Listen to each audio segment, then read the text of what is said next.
I don't want to waste your time, so there won't be an intro. This video is footage from Saturday's stream, where I watched BDS vs Virtus Pro together with Omerta, who is the head coach of Team Secret. If you're watching this video within the first few hours after release, then you can catch more of my analysis content live on Twitch right now. Link is in the description. Also, I hate this attack with a passion, where you only go master, don't do anything else. I fucking hate it. I think you always need to do something else at least. You need to either properly take kitchen, walk up Astro stairs, or you need to properly go aviator side, clear that too. I think master only is... I think master only is not too bad. It just depends on how reliable you are at like clearing this smoke player. And if this smoke player is actually a 1i, then you have like almost no chance. I just never see this really if you're playing 4 nades, though, you can definitely clear that. And then that player is like a free kill, and then you have almost everything that you want, right? But then late game, you always struggle with Astro stairs. Like you can't have Astro stairs control here, right? Like at some point you will get Astro nades, control, you can right? Just nade the player, right? It doesn't really matter. He can't go anywhere. Like, probably again comes down to the variance thing, right? Because like, yeah, sometimes you don't nade the player. Yeah, they're getting a lot of nade kills though. They have 2 nade kills there. They have 4 nades, and they got 2 kills from it. So that's a pretty good nade efficiency. I hate this drone hole, by the way, the one by Rask. Why? I hate it. It should be removed because it's just bullshit. It can just hold you from like outside on the repeller, and you just can't do anything. It's just so dumb. And you can place like nomad traps there, claymores there, and they're like buggy. Like sometimes they just kill you, and it's so weird. I like how you're actually regularly molding about drone holes on Oregon too, right? Oregon is Want to rant a bit about Oregon drone holes? Oregon is like, you know, you may have this in like Germany, or you may have this when you were a kid, but like an ant farm. It's just all little tunnels, all little holes everywhere. Like it's that. It's just windows everywhere, drone holes everywhere. Everywhere you want to put a shield, or you want to put some like some place to hold something. There's a drone hole there, or 10 windows, or a window, and you shoot a hole in the floor and can get an angle. Like it's just bullshit. So interesting to see the way they're using these drones, because there's just like a sea of rats of just like so many drones. That's actually everywhere. Pretty bad though, right? Like there's no additional info you gain by having more drones. Like no, but especially when they have Iana, like the whole reason why we would like to play Iana here ourselves is because you can just send Iana there and do all of that and save all of these drones. But still their Iana's outside. Yeah, I don't know. I mean, they got their drones so into sight now. Like none of these drones died.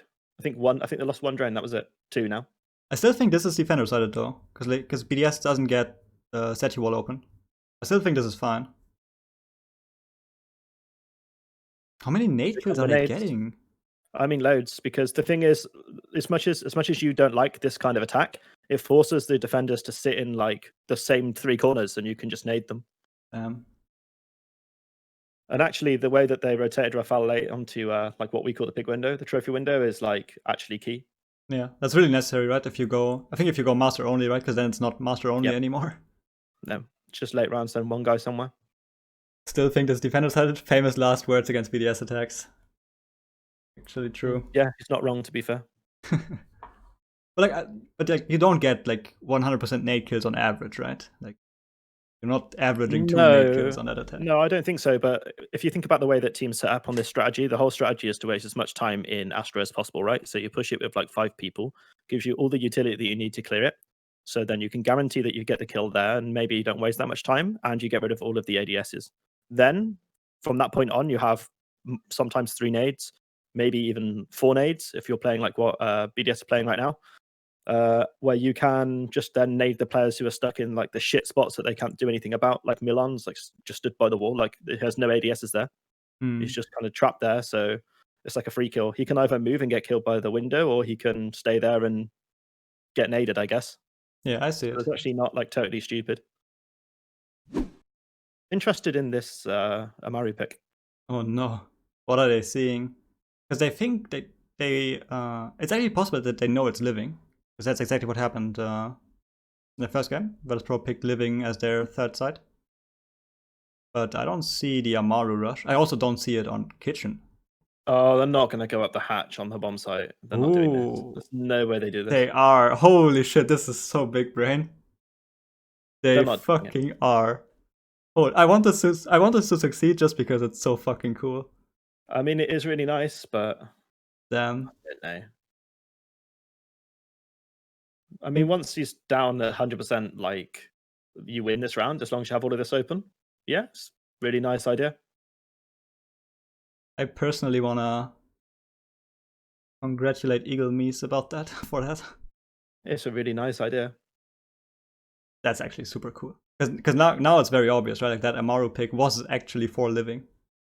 Damn. That's so fucking The cool. fact you have the half all there is like perfect for this. They can't do anything about it. Wow. It's perfect. That's actually crazy. Probably need to make another BDS video. Yeah, that's really good.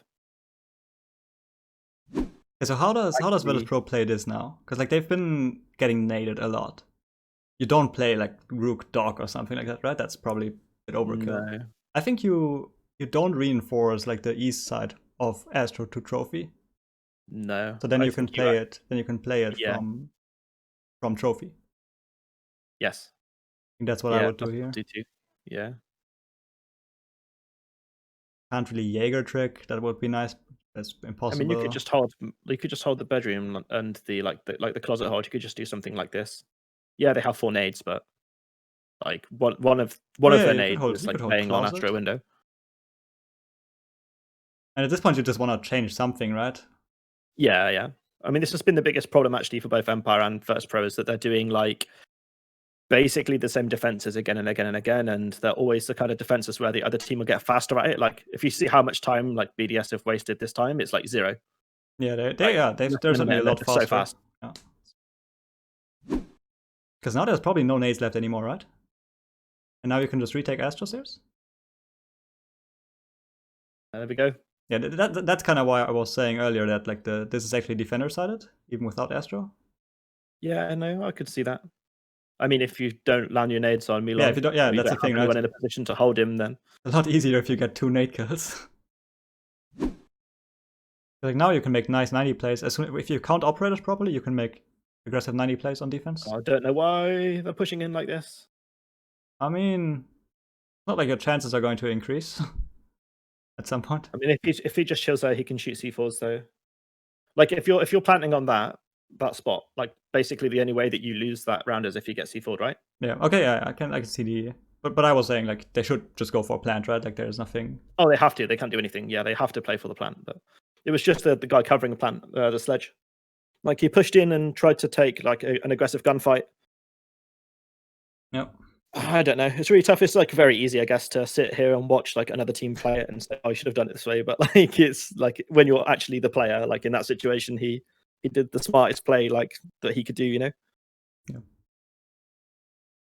Like, I mean, you should still I think you should still do this, right? There's still value in thinking about the correct play, right? Oh, definitely, yeah. Like we're not going to go and like criticize him for making that particular play in that situation. I mean, I'd have made that play because I'm a big monkey. I'd have just pushed in. But it is worth to point out like the optimal play. Kind of risky, but I guess I don't know if I like that Milan play. I mean, he gets away with it. I mean, it's smart now that BDS finally go for the like the pinch push. But they just have no time now. They have to just push through the door, and you'll never win by doing this. Watch him get the plant down. Yeah, no, obviously. It's impossible. Then even got flanked by 90. Yeah, they played that really good. Actually, yeah, it came down to right. Like if I think if Milan dies there in study, so that's a different round. Yeah, definitely. Potentially, at least. I mean, he played that like a wiggly worm just in the middle of the site, didn't he? But like, it's you have to do something weird. You can't just play in the default corner. You get naded.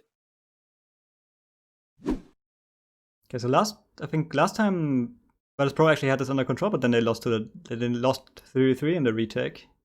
They did, yeah. It was because of the vault camps and stuff as well.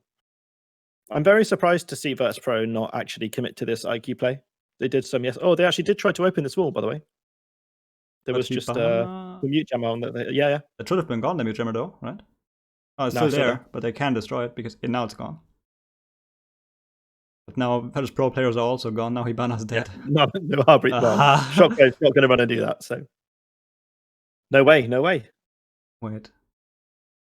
I think this is going to be a VP win. 2 C4s though. They you do still have have the Valk camps Valkyries? too. This is, it doesn't matter.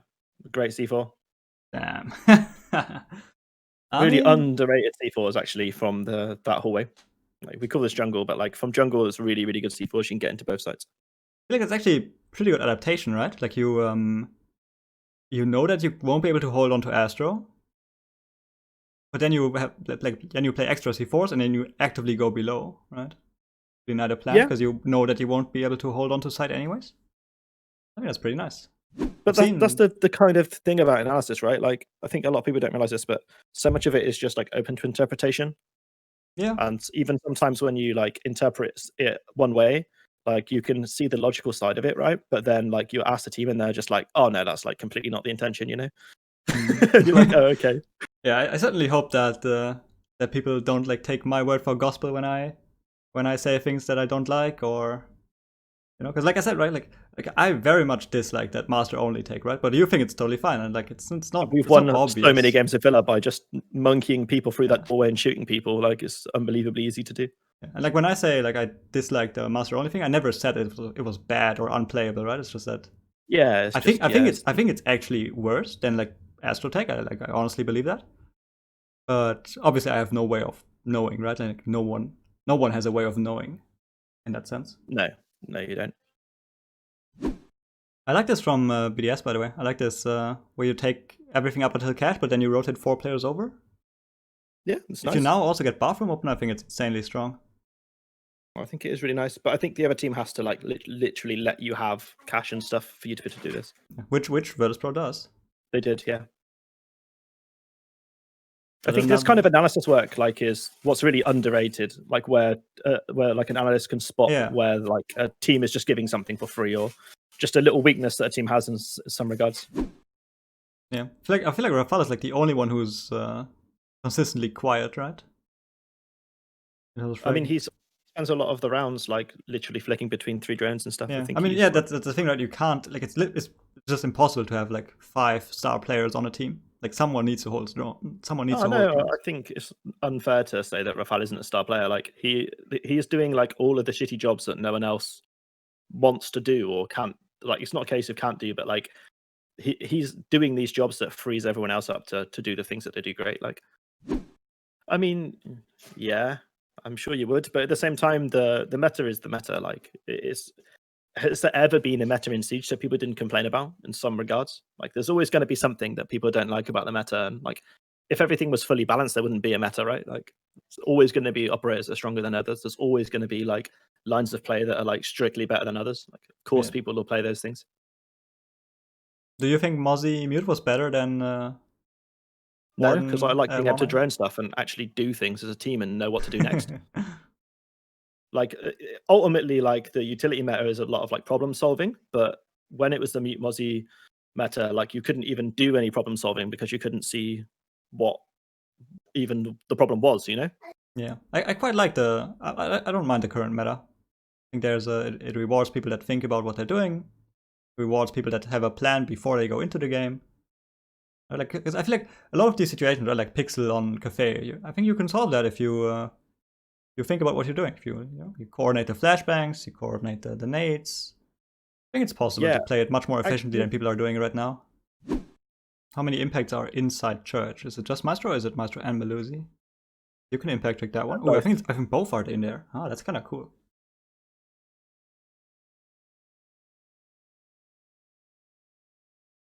I know the idea is just to use all the other impacts to. You use this hole in the wall to impact trick all the other. They wouldn't have gone for the stake if they didn't have ace, I don't think. I think having ace is a big reason why they went for the trick. They can't, like, they just don't have enough impact to stop everything. Much. 1 impact left, and that's the last one actually. If you get hatches too, then that's it actually. I like the fact that they had both. I guess they knew about it. Like, it's not obvious that both Maestro and Melusi should be in church, right? Like, sometimes you have them in. Yeah, it's not obvious. Below kitchen. Ooh, interesting to have both walls reinforced in construction. I think I dislike that. I mean, if you know that teams Because- aren't dropping the logistics hatch, then it's good, right? I was about to say that if teams are playing like cash takes, and then they get cash control up until construction, and then it's super easy to plan gym door. But like you have one player in construction, then it's super easy to plant inside gym door. You rotate over and play like hot tub.